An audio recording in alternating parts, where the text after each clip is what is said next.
জামায়াতের নেতৃত্বাধীন জোট থেকে ইসলামী আন্দোলন বেরিয়ে গেছে। এটাই এই মুহূর্তের সবচেয়ে গুরুত্বপূর্ণ খবর। গতকাল একটা ভিডিওতে কথা বলেছি এটা জামায়াতকে কিভাবে তার নির্বাচনের কৌশলে প্রভাবিত করবে। আজ একটু কথা বলতে চাই ইসলামী আন্দোলন আসলে আগামী নির্বাচনে তাকে কোথায় দেখতে পারে। নানান রকম প্রশ্ন আছে, কেউ কেউ এটাও বলার চেষ্টা করছেন। আসসালামু আলাইকুম। আসন্ন জাতীয় সংসদ নির্বাচনে বিএনপি কি ইসলামী আন্দোলনকে জুটে নেবে বা আসন ভাগাভাগির মধ্যে একটা সমঝোতায় আসবে, নাকি তারা নিজেদের আধিপত্য বিস্তারের জন্য একা একাই কাজ করবে? কি ধারণা, আজকের ভিডিওতে আপনাদেরকে সেটাই জানাবো যে বিএনপির সাথে অন্যান্য কোন কোন দল রাজনীতিতে আসন ভাগাভাগি নিয়ে যুক্ত হতে চলেছেন। তো চলুন আমরা জাহিদুর রহমানের কাছ থেকে এ বিষয়ে বিস্তারিত প্রতিবেদন শুনে আসি।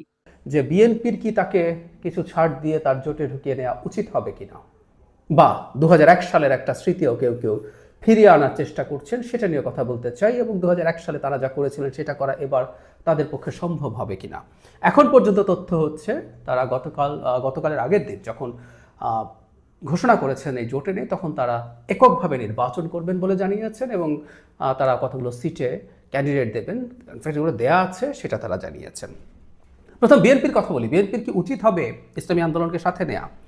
জোটের রাজনীতি বলে যখন কোনো একটা জোটের উপর বিক্ষুব্ধ হয়ে একটা রাজনৈতিক দল বেরিয়ে আসে, তাকে তার সাথে নেওয়াটা টেকনিক্যালি খারাপ না।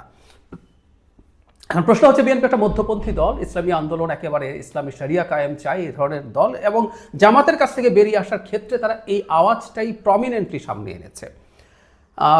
তাহলে একটা মধ্যপন্থী দলের কি একটা ইসলামী দলকে সাথে নেওয়া সম্ভব, এই ধরনের ইসলামী দল? উত্তর হচ্ছে খুব অসম্ভব তা না। ইনফ্যাক্ট বিএনপির সাথে জোটে একটা গুরুত্বপূর্ণ ইসলামী দল আছে, জমিয়তে উলামায়ে ইসলাম, আরও দুটো আছে সম্ভবত, কিন্তু তারা নিবন্ধনপ্রাপ্ত নয়। তো ফলে বিএনপি নেয়নি তা না, ইসলামী আন্দোলনকে নেওয়া যাবে না ব্যাপারটা এইরকম না, কিন্তু এখানে আমার মনে হয় নেওয়াটা কোনোভাবেই উচিত হবে না। বিএনপির আসলে প্রয়োজন নেই। বিএনপির সাথে ইসলামী যে দলগুলো আছে এতে বিএনপির পলিটিক্যাল পারপাস সার্ভড হবে। বিএনপি দীর্ঘদিন থেকে এই দেশে মুসলিম ভোটারদের এবং মুসলিম মেন্টালিটি, মুসলিম যে আইডিওলজি, মানে ইসলাম কায়েম করব না, মুসলমান হিসাবে কিছু মূল্যবোধ সমাজে থাকে, এগুলো আপহোল্ড করবে, এই ধরনের একটা পলিটিক্স দীর্ঘদিন থেকে করেছে। সুতরাং তার এই ভোট ব্যাংক আছে, সেই কারণে কোনো ইসলামী দল না থাকলে জামায়াতে ইসলামীরা এই প্রচারণা প্রোপাগ্যান্ডা চালাতে পারতো যে বিএনপি এগুলো থেকে সব ছেড়ে টেরে কমিউনিস্ট হয়ে যাচ্ছে ইত্যাদি ইত্যাদি। সেটা আর হবে না এই দলগুলোকে রাখার কারণে।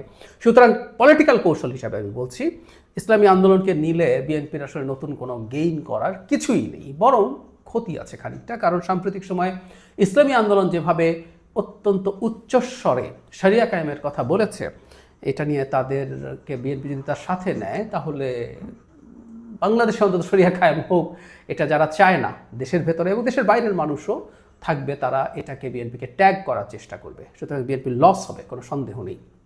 যদিও আমরা এটা নিশ্চিতভাবেই জানি ওই জোটের আর এই জোটের মধ্যে ডিফারেন্স হচ্ছে, বিএনপির এই জোটের বিএনপি প্রধান দল এবং বিএনপি আসলে ক্ষমতায় যাবে, সাথে জোটের কিছু মানুষ যাবে।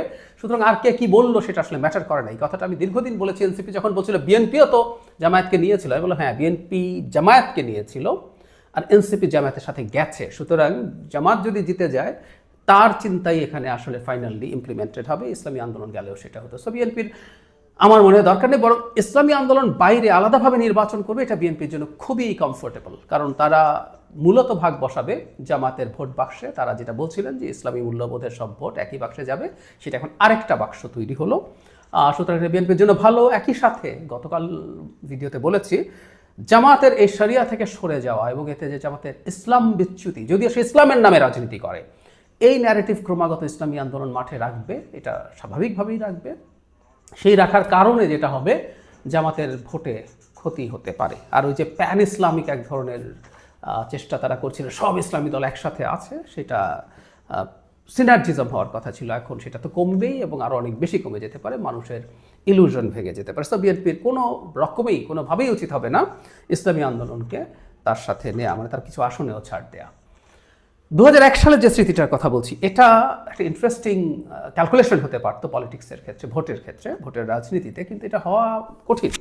সেটা হচ্ছে 2001 সালে ইসলামী জাতীয় ঐক্য ফ্রন্ট নামে একটা ফ্রন্ট তৈরি হয়েছিল।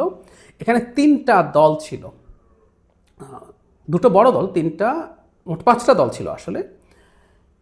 জাতীয় পার্টি, এর সাথে যে জাতীয় পার্টি, ইসলামী শাসনতন্ত্র আন্দোলন, এটা বর্তমানে ইসলামী আন্দোলন বাংলাদেশ, মানে আমরা হাত পাখা যেটা বেরিয়ে গেছে, এটা আর 3টা ছোট দল ছিল।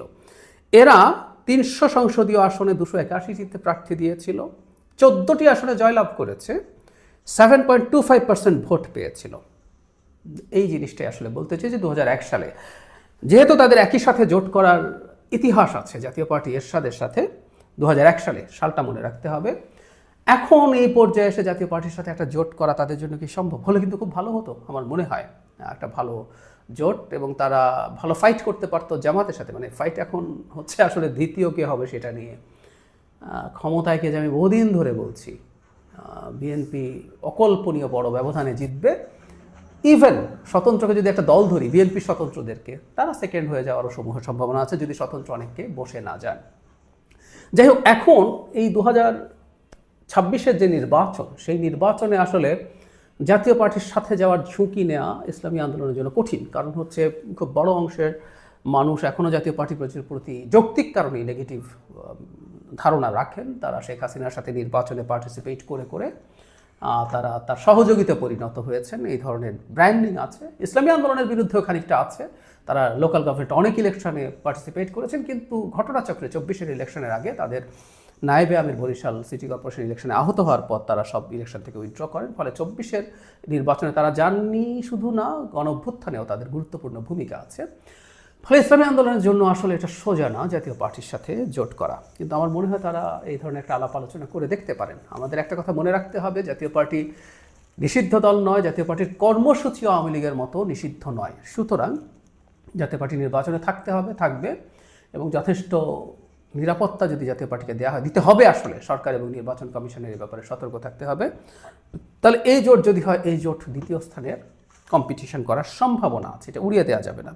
কারণ জাতীয় পার্টি আওয়ামী লীগ না, জাতীয় পার্টি সহযোগী। আওয়ামী লীগের মানে এই রক্তাক্ত গণঅভ্যুত্থানের মূল দায় যেভাবে আওয়ামী লীগ যেভাবে তার মানে দেশের জনগণকে যেভাবে দমন পীড়ন করে হত্যা করে ক্ষমতায় থাকতে চেয়েছিল, তারপরও তো আওয়ামী লীগের গুড পার্সেন্টেজ অফ পিপল তার ভোটার রয়েই গেছে। সুতরাং বাংলাদেশে এটা ধারণা করা যায় জাতীয় পার্টির তুলনায় সহযোগী।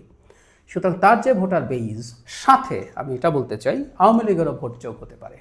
ফলে এটা একটা ভালো ডিল হওয়ার সম্ভাবনা আছে যথেষ্ট। আমার মনে হয় তারা ভেবে দেখতে পারেন, আমি জানি না তারা ভাবছেনও হয়তো। বাস্তবতা একটু টাফ, 2001-এর বাস্তবতা এখন নেই, কিন্তু হলে তারা একটা ফরমিডেবল কিছু হবে। কারণ ইসলামী আন্দোলন একা নির্বাচন করলে খুব ভালো কিছু তারা করতে পারবেন নিজেদের জন্য, সেটার সম্ভাবনা খুব বেশি না। সেই কারণে তাদের এই ভাবার সম্ভাবনা উড়িয়েও যান। একই কথা প্রযোজ্য জাতীয় পার্টির ক্ষেত্রেও। কারণ জাতীয় পার্টি একটা সময় বিভিন্ন জায়গায় তাদের যে ধরনের শক্তি ছিল, পরবর্তীতে আওয়ামী লীগের সাথে থাকতে গিয়ে, ক্ষমতার ভাগিদার হতে গিয়ে, ওটা আসলে আর কোনোভাবেই পলিটিক্যাল পার্টি ছিল না। ওটা আসলে জাস্ট সুবিধা আদায় করতে চাওয়া কিছু লোকের একটা নেক্সাস ছিল, এর বেশি কিছু না। তারপরও তাদের ছিটে ফোটা বা রেসিডুয়াল ভোট আছে। তারা যদি নতুন করে কাজ করেন, আওয়ামী লীগের ভোট যোগ হয়, জাতীয় পার্টিও যদি ইসলামী আন্দোলনকে অ্যালাই হিসেবে পায়, তাদের জন্য এটা খারাপ হবে না।